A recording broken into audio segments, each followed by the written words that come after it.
Ahkam in brief. Congregational prayers. Congregational prayers is one of the symbols of Islam and Muslims. It is narrated that if the members of a congregational prayers exceeds 10, no one except Allah subhanahu wa ta'ala would be able to count the reward of their prayers. In this video, we will talk about the rules related to the congregational prayers. Congregational prayers can easily be conducted by a group of people. The main criteria is that the leader or the imam should have some characteristics for others to pray behind him. So what are these characteristics? First, he should be at the age of puberty, sane and Shia.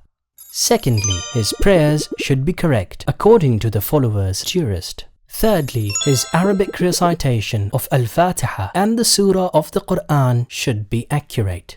Fourth, he should be adil or just. This means he should follow the Islamic rules and refrain from sinful acts. Praying behind a person whom you are not sure whether he's just or not is not allowed. Fifth, he should also be of legitimate birth and not have been convicted or punished by Islamic laws. Some jurists stipulate that the part of sajda of the imam's body should not be amputated. And finally, men cannot pray behind a lady. And a person who offers prayer standing cannot follow an imam who offers his prayers while sitting. How can one become assured that the imam of congregational prayer is just or adil? This can be proven by personal acquaintance with the imam and to know that he performs all his religious duties and refrains from all forbidden acts according to the Islamic laws. Another way is by the testimony of two just people that he is a just person. And finally, it can be proven by the widespread news amongst people which makes one assured that this person is just. To hold congregational prayers, these guidelines should be followed. First, all the followers should stand behind the imam. Second, there should not be a gap between the followers of more than the biggest possible human footstep. Third, a follower should be linked with the imam or with one of the followers. This link should be either from the front, right or left sides. Fourth, the place of the imam should not be higher than the place of the follower. But if the place of the follower is higher than the place of the imam, it is acceptable. What niyyah or intention is compulsory for a congregational prayer? The follower should have the intention that he is praying in congregation. But this is not compulsory on the imam. So for example, it is allowed that a person starts his prayers individually and after that people join him and pray behind him in congregational prayer. Here the imam had the intention to pray individually, but the intention of the followers was to pray in congregation.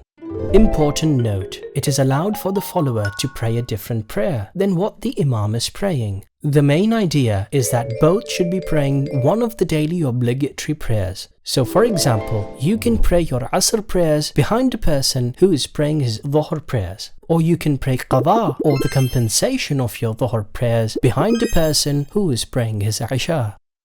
So, how congregational prayer is performed? Once the imam commences his prayers, all followers can begin their prayers. The follower should not go ahead of the imam in any of the acts of prayers. So he has to bow, prostrate and stand up following the imam. But in recitations, the follower is allowed to go ahead of the imam. Note that following the imam is compulsory and the prayer might be void if one deliberately goes ahead or delays his actions. The follower has to perform all acts and recitations of the prayers. The only exception is reciting Al-Fatiha and the second surah, and this is only if he joins the congregation from its beginning. Now, a question. What if one arrives late and the congregational prayers has already started? What can he do?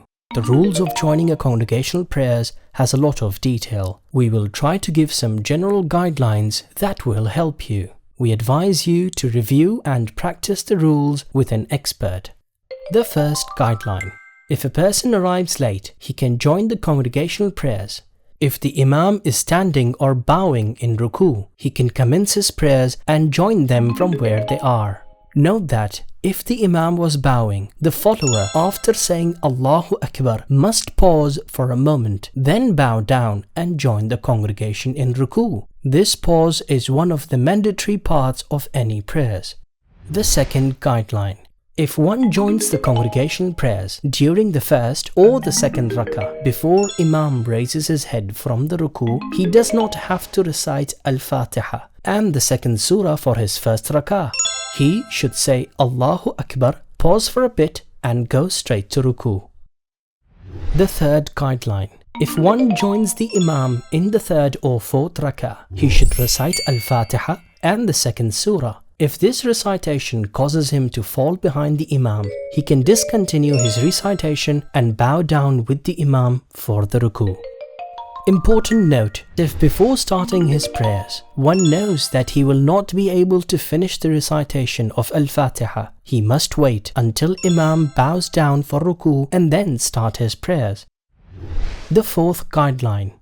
If the Imam reached tashahhud and the new follower is not at the stage of tashahhud, he has to wait by taking a ready-to-stand position and wait till Imam stands up. He then can join the congregation at that point.